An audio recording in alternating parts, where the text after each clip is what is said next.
Hi friends, ఈరోజు వచ్చేసి మనం తెలంగాణ స్టైల్ సర్వపిండి ఎలా చేయాలో తెలుసుకుందాం. చాలా సూపర్ టేస్టీగా అండ్ హెల్తీ స్నాక్.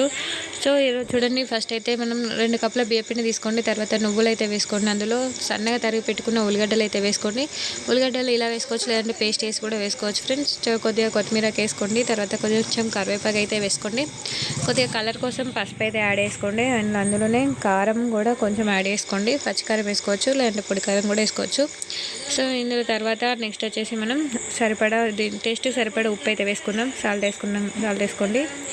వేసుకున్న తర్వాత చూడండి, ఇందులో మంచిగా అన్నీ మిక్స్ అయ్యేలా మంచిగా కొన్ని వాటర్ పోసుకుంటూ కలుపుకుందాం. ఎక్కువ వాటర్ పోసారంటే పిండి అంతా జారుడు అయిపోతుంది ఫ్రెండ్స్. చూడండి, కొన్ని వాటర్ పోస్తూ అన్నీ మంచిగా ఫ్లేవర్ అంతా మిక్స్ అయ్యేలా ఇలా కలుపుకోండి. ఇందులో కొంచెం జీలకర్ర అండ్ ఓమా కూడా యాడ్ చేసుకోండి. ఇలా ఓమా జీలకర్ర యాడ్ చేసుకొని అన్నీ మంచిగా కలుపుకోండి.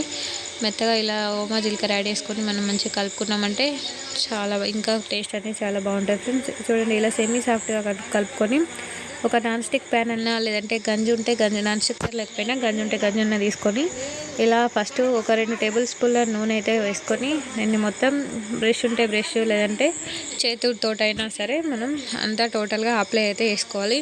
ఇలా అప్లై చేసుకున్న తర్వాత చూడండి, నేను ఎలా చూపిస్తున్నానో అలా గంజి ఉంటే గంజిని, నాన్ స్టిక్ ప్యాన్ ఉంటే నాన్ స్టిక్ ప్యాన్ అయినా సరే ఇలా మీరు చేతితోటి, ఆయిల్ బ్రష్ ఉంటే ఆయిల్ బ్రష్ తోటి అప్లై చేసుకోండి. అప్లై చేసుకున్న తర్వాత కొంచెం పిండి ముద్దను తీసుకొని అయితే ఇలా పల్చగా అయితే ఒత్తుకోవాలి. చూడండి, మనం రౌండ్గా పల్చగా ఒత్తుకోవాలి.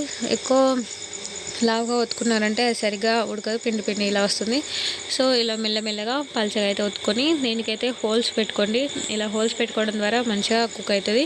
సో ఇలా హోల్స్ పెట్టుకోండి. మంచిగా చూడండి, ఇలా అన్ని హోల్స్ పెట్టుకుని అన్నీ మీకే బాగుంటుంది.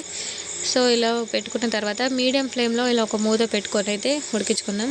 చూడండి, ఫస్ట్ సైడ్ అయితే మంచిగా ఉడికింది. దీన్ని ఒకసారి మర్రేసి ఇలా పెట్టుకొని మళ్ళీ అయితే మూత పెట్టుకొని ఉడికించుకుందాం. ఇప్పుడు మంచిగా ఒక 10 మినిట్స్ వరకు లో ఫ్లేమ్లో పెట్టుకొని ఉడికించుకోండి. చూడండి ఎంత మంచిగా వచ్చింది కదా, అటు ఇటు సైడ్ ఉడికింది. ఇంకొంచెం కాలాలి. మళ్ళీ ఒక 2 మినిట్స్ తర్వాత మళ్ళీ మూత పెట్టుకొని 2 సార్లు మరేసుకున్నాక ఇంకో 2 మినిట్స్ ఉడికించుకుందాం.